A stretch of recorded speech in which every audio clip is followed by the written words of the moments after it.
नमस्कार मित्रों। आइए, हमारी आपकी पीछे चर्चा चल ही रही है पंच महापुरुष योगों की। तो जैसा कि आप लोग जानते हैं कि अपनी यात्रा जो है वृश्चिक लगन तक हो चुकी है। आज बारी है धनु लगन की। तो धनु लगन में कौन कौन से योग बनेंगे और इनसे मनुष्य का जीवन कैसे सस्ता और संवरता है, उस पर चर्चा करेंगे। तो उसमें कौन कौन से योग बनते हैं और क्या फल देते हैं, आइए उस पर बात करते हैं। तो देखिए, मैंने पहले भी बोला था, फिर एक बार आप लोगों के लिए भी दोहरा देता हूं। ये योग सिर्फ और सिर्फ केंद्र से बनता है।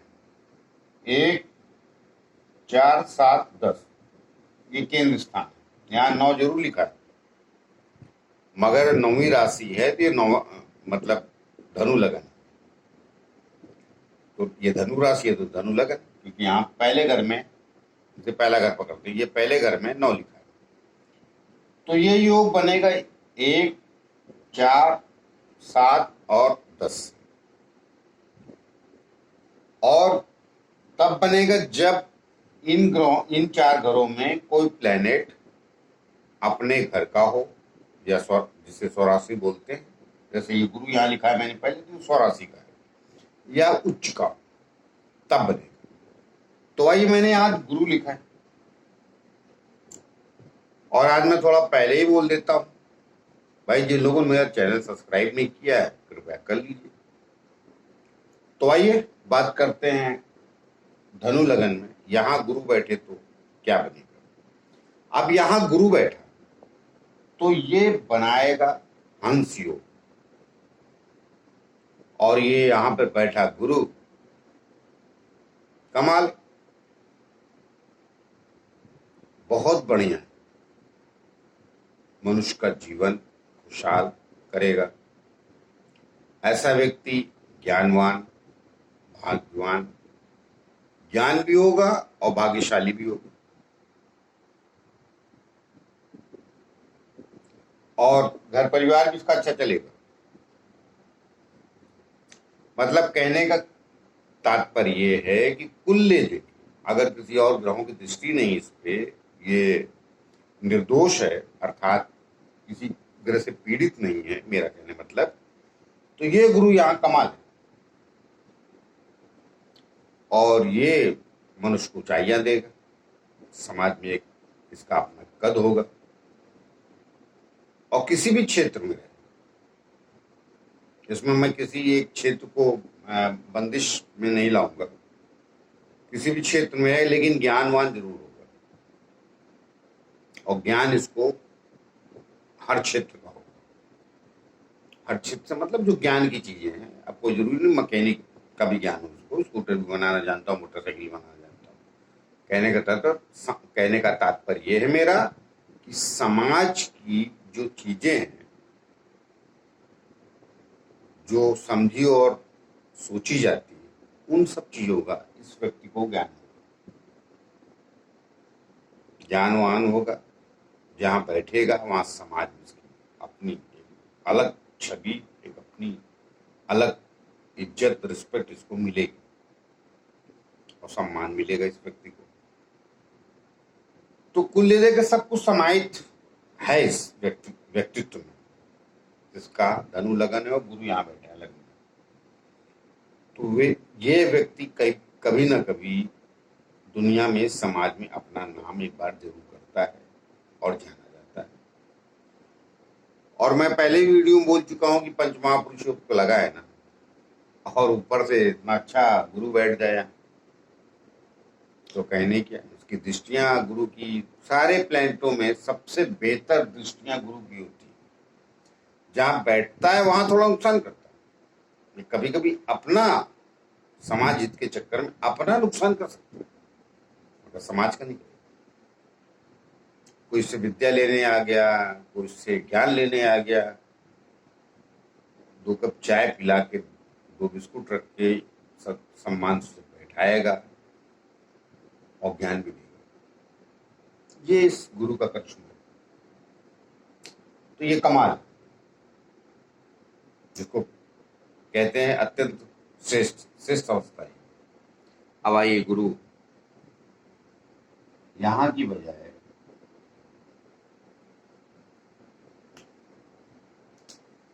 यहां आओ।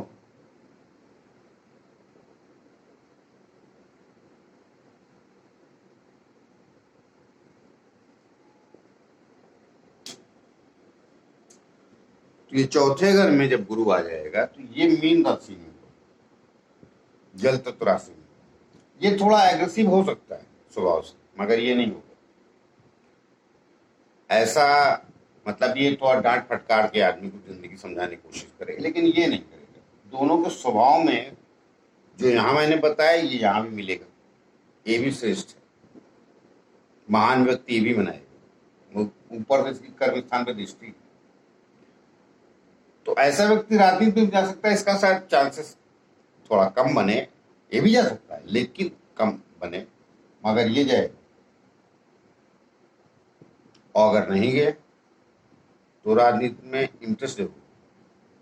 तो राजनीति का मतलब कई बार लोग सिर्फ नेता बनने से निकाल लेते हैं, ऐसा नहीं होता है। राजनीति का मतलब होता है जो समाज नीति को, देश की नीति को, समाज की चीजों में इंटरेस्ट रखता है। मैं एक्चुअली राजनीति उसे कहता हूँ।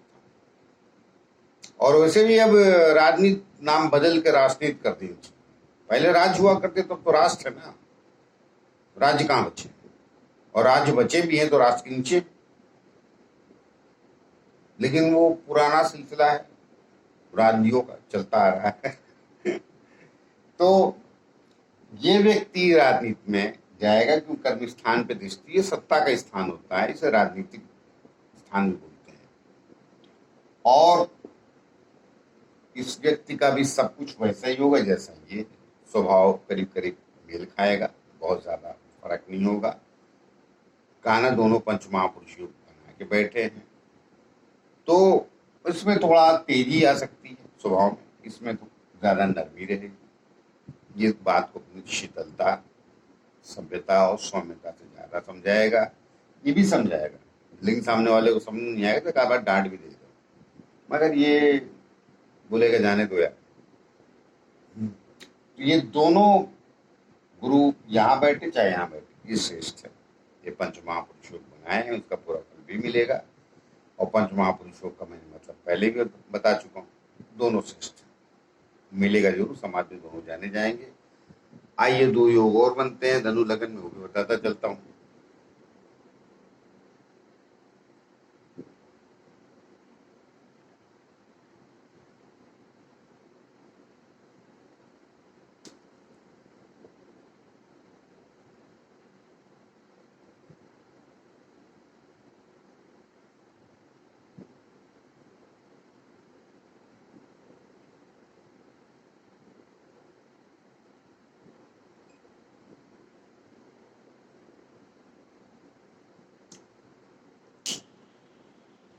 अब देखिए यहाँ पे मिथुन राशि में बुध बैठा है, स्वराशि का,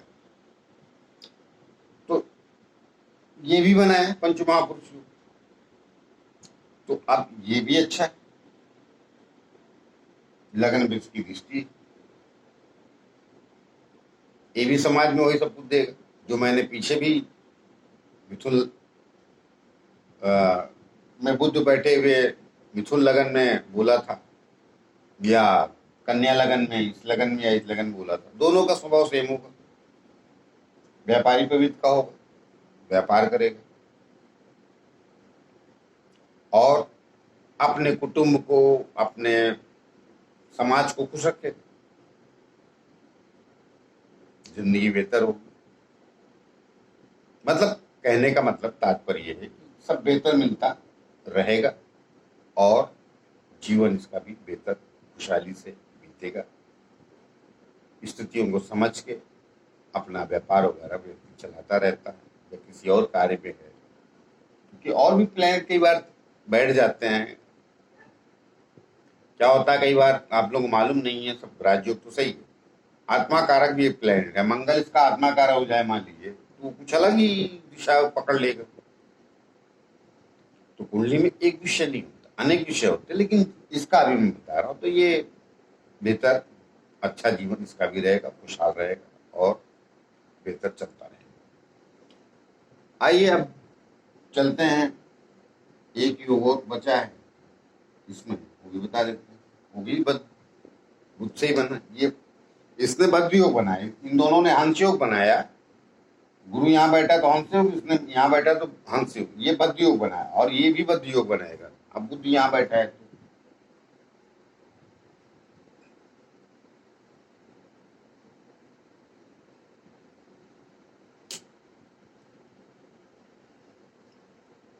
तो अब बुध यहाँ बैठेगा कर्म स्थान पे और ये उच्च का हुआ, ये स्वग्रही हुआ, ये उच्च का हुआ।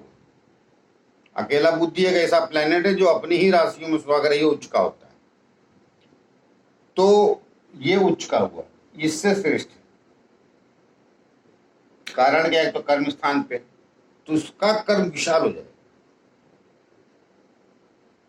कई गतिविधियों में समाज में काम करेगा, जिससे व्यापारी नहीं होगा फिर राजनीति में, कलाकारों से, या दुनिया के जो भी बड़े क्षेत्र हैं उसमें ये इसकी दिलचस्पी बढ़ जाएगी।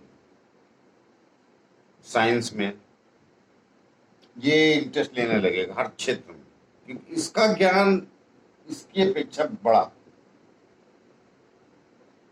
और यहाँ बुद्ध बैठ जाएगा तो कई बार राजनयिक वगैरह, राजदूत वगैरह बना देता है आदमी। तो जो राजदूत बनेगा देश का, हम भेजते हैं उसको अंग्रेजी बोलते हैं, तो उसको तो कई किस्म का ज्ञान होगा तभी बनेगा ना साहब। तो ऐसा बुद्ध जिसका मैंने देखा है ज्यादातर कुंडलियों में, उच्च का बुद्ध जिनका होता है, एक अजीब सी कृपा कहिए या बात कहिए, वो अक्सर देखे गए कि राजदूत वगैरह हो जाते हैं, एम्बेसडर वगैरह बहुत देखे गए, क्योंकि इनको ज्ञान हो जाता है, बातों के धनी हो जाते हैं, कब कहाँ बात करनी है। ये राजनीति से ज्यादा एक्चुअली, मैं अब किसी का बैठा हो तो बुरा नहीं लगना चाहिए, ये राजनीति से ज्यादा कूटनीति हो जाती है तो कूटनीति भी एक राजनीति की विशेषता है, उसका अंग है। तो शायद उसके राजा को नहीं आता होगा जो उसके मंत्री को आता होगा। तो कूटनीति होना भी एक विशेष गुण है। तो ऐसा व्यक्ति कई बार कूटनीतिक हो जाता है। तो कूटनीतिक तभी बनेगा जब राजनयिक होगा या अम्बेसडर होगा या राज से कोई संबंध होगा। उच्च कोटि का अकाउंटेंट बना देता है, तो यहाँ बैठा है तो फाइनेंस मिनिस्टर भी बना सकता है। तो भाई जो अकाउंटेंट है उसके ऊपर की जो पदवी होती है फाइनेंस मिनिस्टर, बात वही है, मगर पद भी बढ़ जाती है। तो ये बुद्ध यहाँ बैठ के श्रेष्ठ काम करेगा। अब यहाँ पर थोड़ा इसकी फैमिली में 19-20 का दखल, घर और की जो कहते हैं ना उसको व्यवस्थित नहीं रहता। व्यवस्थित का तात्पर्य यह है कि वो मतलब सेटल नहीं हो पाता है घर उसका, क्योंकि इसकी दृष्टियां पड़ती है बुद्धि की। बाकी ये श्रेष्ठ है, मतलब अल्टीमेटली सब सारा मामला सही। ये ऊंचाइयां प्राप्त जरूर करेगा, ये भी करेगा, मगर मैंने पहले भी बोला है फिर बोल देता हूँ, इसका बुद्ध और ये बुद्ध में बहुत अंतर हो जाता है, बहुत मतलब 18-20 का पीढ़ी। ये ज्ञानवान प्राणी हो जाता है, ये भी ज्ञानी होता है मगर इसका ज्ञान सीमित होता है, इसका ज्ञान विशाल होता है, कई क्षेत्रों में ज्ञानी होता है, तभी काम है राजदूत वगैरह बन जाते हैं। तो आइए मिलते हैं अगले लगन के लिए। और हाँ, जिन लोगों ने हमारा चैनल सब्सक्राइब नहीं किया है कृपया वो कर ले, ये हमारी प्रार्थना है। तो आइए मिलते हैं, धनु लगन तक अपनी यात्रा हो चुकी, अब 3 लगन और बचे हैं, मकर, कुंभ और मीन। तो आइए आगे मकर लगन के लिए कौन कौन से राजयोग बनते हैं, पंच महापुरुष योग, उन पर चर्चा करते हैं। मिलते हैं, नमस्कार।